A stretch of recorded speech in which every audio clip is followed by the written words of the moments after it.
32,232 for that English post, for that English teacher post in Bangalore. So both were in the race.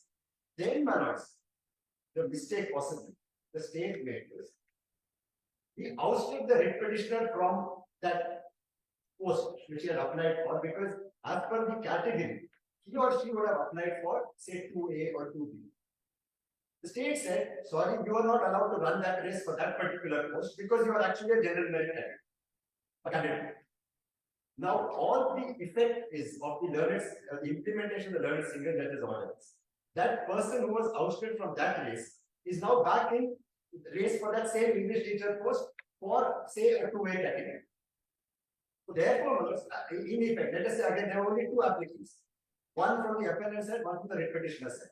If the writ petitioner was ousted, obviously he or she would have automatically qualified for the post because he or she has no competition. But now, for that one post, by virtue of the writ petitioner coming back into the race, he has to compete with the person with the writ petitioner. Now, both of them are selected not on any other criteria but on the merit. Correct. So therefore, the very policy of reservation of creamy layer aspect is done away with. No. I would respectfully say no. Yeah. To implement the policy of creamy layers, we have to exclude certain persons who are above a certain income limit or so. Correct. Yes. That has been done. Except for how do we do that? Whose income certificate do we take was the question before the learned single. In order to exclude those people from the category of 2A or 2B, 3A or 3B, who form the creamy layer? Do we take that first applicant's parents' income if he has more than 8 lakhs? If his father has more than 8 lakhs, we would exclude him, or if his husband has more, if her husband has more than 8 lakhs, do we exclude him? As simple as this now. Yes. Instead of going through all this kind of complex combination, if you had applied, followed 1986 policy. Yes, which is what we did, which is why the appellants were in. The first provisional select list was simply as per 1286. Correct. Yes. Now you did not follow that. We have also, this is no, as simple as that. You did not follow that. I'm sorry, but this is new like repeat. What we have done is, again, I'm repeating this. If we had to take a complete departure of 12/12/1986, we would have to necessarily exclude all applicants who gave their husband certificate. But we have not excluded them. When I say we have not excluded them, we have not said you cannot run this race. But if you are coming in the third place for 2 posts, you are not qualified.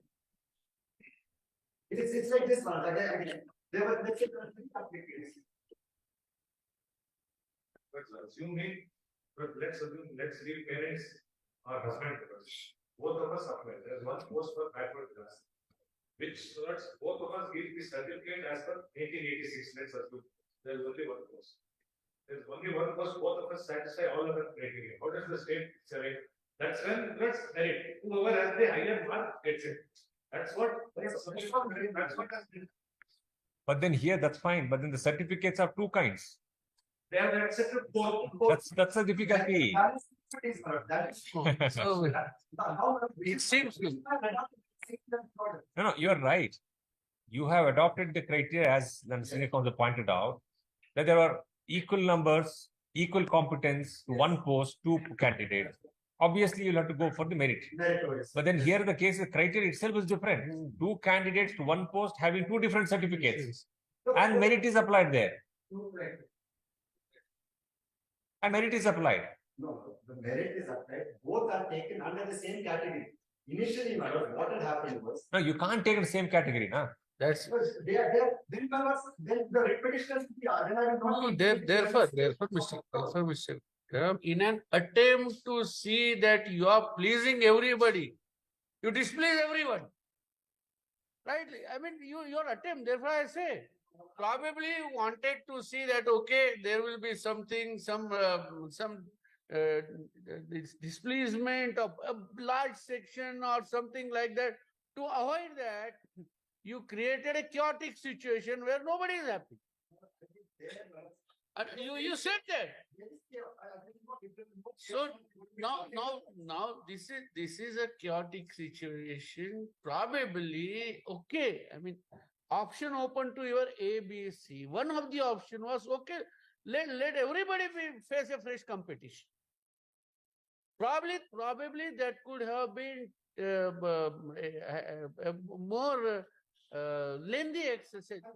No, but then the exercise could have been more justifiable.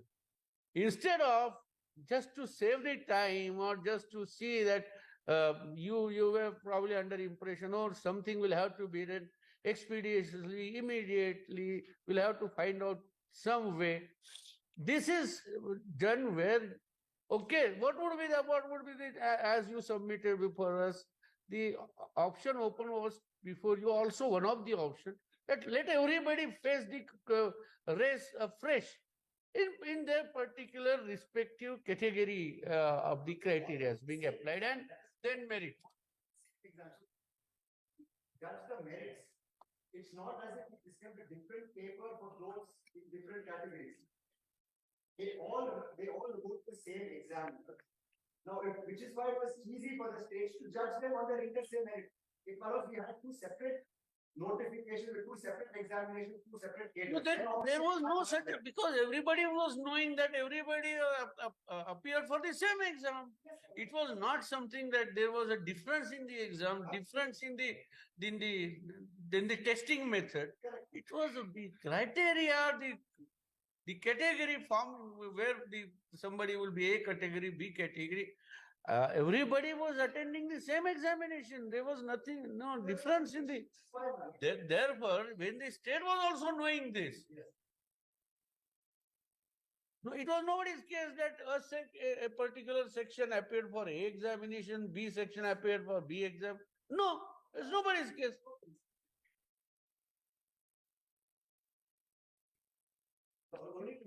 Why I said that, is to clarify that when the writ petitioners and persons similarly placed in the writ petitioners who submitted their parents' income certificates were brought back into the respective category for which they had applied for, then the only option for the state was to judge the applicants on their inter-se merits.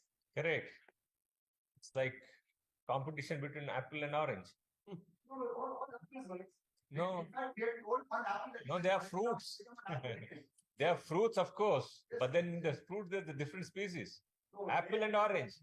You put the apple with competition with the orange and say that, come on, show your merits. Not at all, Marav. There I respectfully once again disagree. We are not saying, what we told the writ petitioner person similarly placed was, despite you being an apple, you began treating you as an orange. The learned single judge said, no, treat him as an apple. The apple is for always an apple. So therefore, treat him as apples. No, Marav, this is our, in all seriousness, Marav, this is not something which they did not as they were made to run different races. They all wrote the same exam. Now, we took the learned single judge's order to its logical conclusion, which in the manner we thought it is.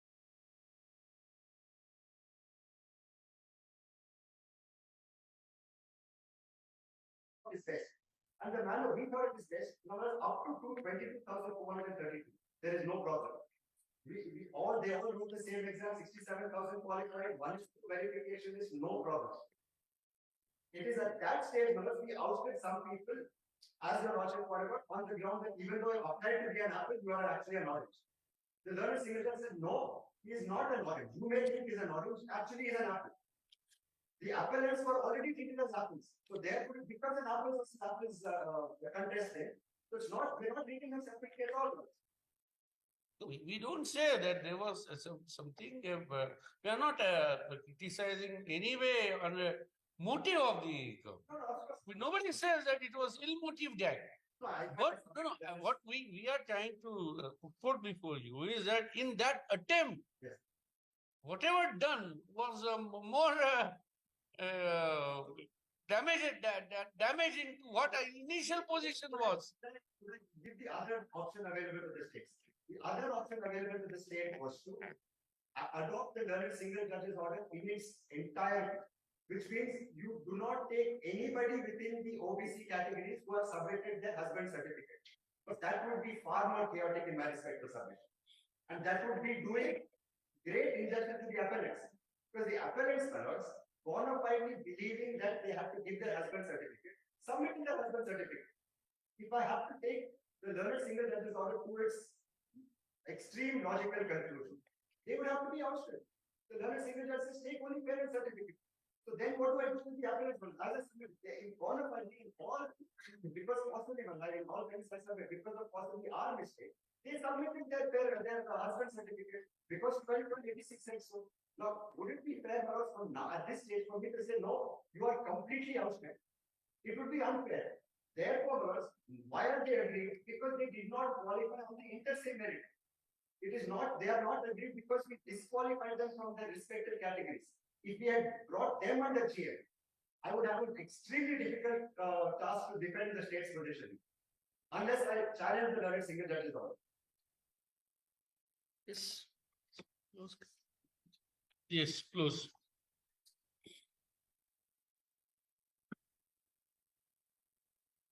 Make one request with the state.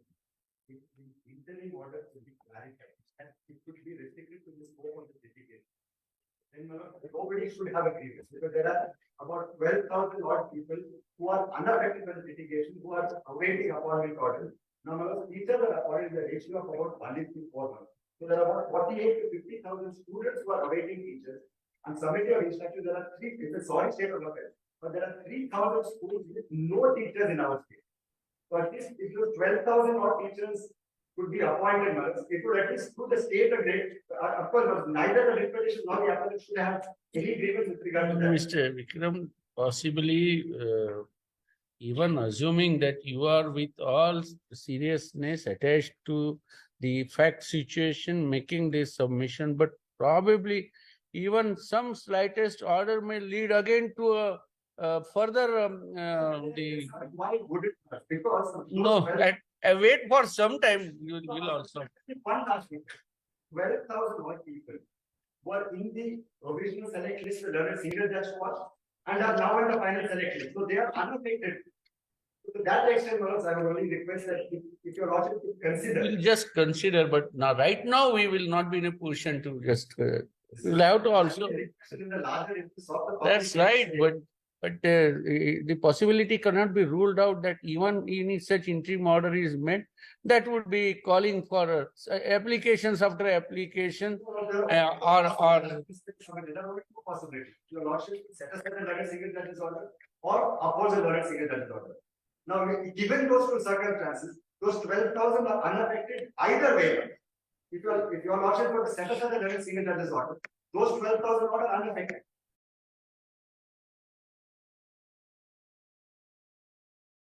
Two ways because the lordship could set aside or affirm it. If it's affirmed, also the 12,000 are unaffected. So therefore, I request it is. We'll consider that aspect. Also one matter.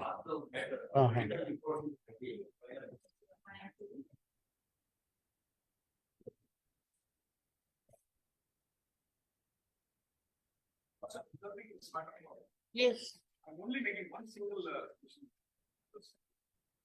Rule 3 is the one which brings in all these government orders into force. The law will say Rule 3 of the reservation rules that says unless it's in replace, that is why it is said that the training layer notification starts from 2002, which incorporates the upper court judgment. There is nothing in the 2002 rules which has been consequently replaced by other or will be amended by the other rules. That is the reason why even the learned single judge at the last portion of this judgment says that the reliance of the government on 1986 order is unsustainable. 3 says until they are replaced, and 2002 makes a comprehensive replacement of the entire. Whom are you appearing? Whom are you appearing? They are appearing for some of the petitioners in the earlier rounds of petition. That is the crux and the main important criteria, my lord. That is why all the judges. That is the only point which was considered by the court down below. 2002. 2000. Yes, we'll consider. That is your submission, we'll consider. That is the reason why the court always said that 2002 lays down the creamy layer principle with respect to state government for the first time. And consequently, all the other government orders which are issued make a list of the readings of the other government orders which are live. Nowhere does any of the orders which are prior to 1992 or prior to 2002 appear in any of them. The Lord will see. There is a comparison you will learn. 2002, 2012, 2018, which raises it from 6 lakhs to 8 lakhs. All of them contain a list of the government orders which are relied upon for the authorities to formulate the criminal layer policies. Nowhere does they contain any of those orders which are prior to 1992, that is the date of the Apex Court judgment, or 2002, where the creamy layer policy was first formulated. Now, the fact that the creamy layer policy is made in 2002 takes away all prior policies which were made by the government. Because Rule C says, until these orders, the prior orders are incorporated into the 1993 rules, until they are replaced, ordered, or modified. The making of a new policy alters and replaces it. That is why the learned single judge at the very last. So ultimately, your support. Yes. Also, the final paragraph says that the reliance of the government on the 1986 order is unsustainable, which is correct. Now the government. Yes, so you are supporting that. Right. Yes. On the ground, we're not that the 1986 order has no force.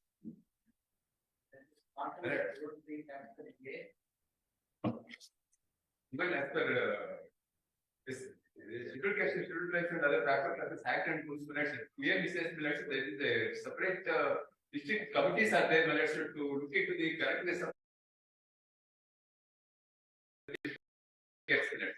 therefore the appointing authority at this stage they have no longer study to look into the correctness of this caste and income certificates because they may look into the caste certificates whether it is issued by the competent authority or not, and whether it is the validity merits, because the caste certificate is valid ever merits. Yes, therefore there is no question of challenging the validated caste status of social status. Now we are only considering that other aspect of the whether they set the set of a creamy layer or not, and what is the criteria applied for treating them as a persons or candidates in a creamy layer. Right. So, where the question of then assessing or the social status validation, if is already done by competent officer, is about the social status. Yes. Caste and verification committees Yes. Yes. Yes. Therefore, the appointing authority has no jurisdiction to look at. Therefore, this honorable court minutes as the head of that minute. Yes. And there is in the reservation policy minutes, there is no provision to get the income and caste certificates in the name of husband minutes, because it is to be obtained in the name of father only. That issue already there are the submissions advance on that issue. Caste is determined by birth and descends from father only. Therefore, they have to obtain caste and income certificate in the name of father only minutes. See, even control 1986 CO says minutes, the income of the husband is to be taken into consideration. That does not mean that it has to be obtained in the name of husband or minutes. That is the crucial point here in minutes. Because we are not on the social status of a person. We are only on in the economic criteria, whether they will form in a creamy layer category or they are out of the creamy layer category. Yes. By caste and verification committee minutes, not by the appointing authority at this stage. Yes. The employment verification aspect of this. That the government order dated 8/2/2008 reservation of Group A, Group B, Group C. These in terms of the BO dated 8/2/2000. Then I called out under the 8/2/2000. That was true. The annexure F. It says the income of the parent and the actor. So that it is a part of the notification. Yes. So therefore, there are two things to that. One from 86. Well, it will be reopening of the arguments again. So, sir, you all have made your submissions, advance your submissions. We have noted it down. without a prior arrangement. Grateful to you. Grateful. That only that matter of this report is now, yes. He said that it is competent, does not have any infirmity or disability. Mr. Counsel, now the press report after verifying the videos, the experts opined that the work pattern does not require heavy manual work which involves lifting of heavy weights. Patient does not have any infirmity or any disability to do the above work.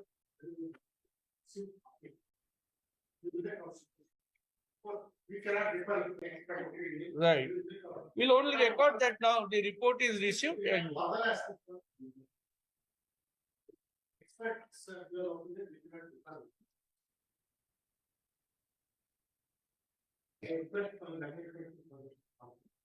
no, we'll this is submitted to the office. We'll ask the office to prepare the copies and to supply it to you. Now the government advocate, madam represents the government. Yes, just prepare the copy. Pursuant or order.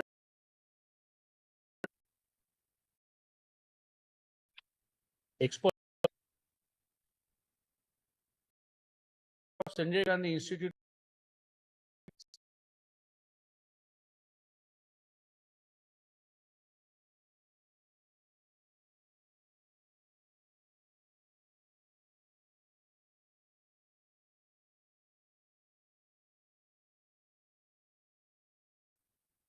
Submitted a report,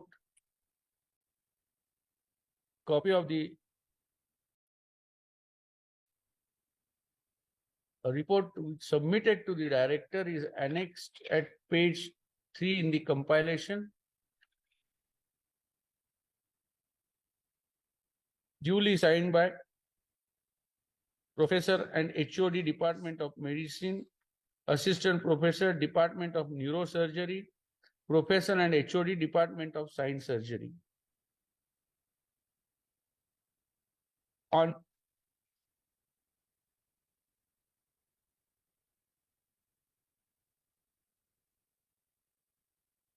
the videos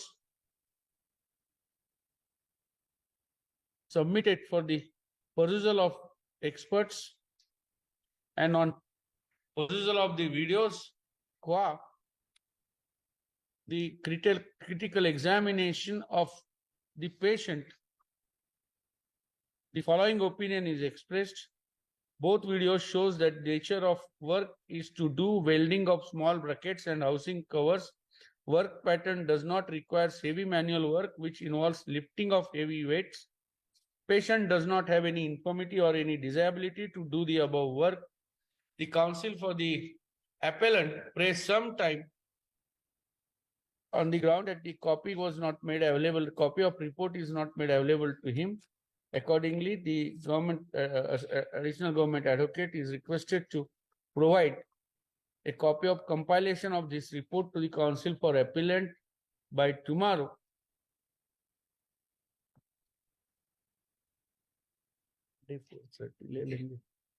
List Monday 4:30.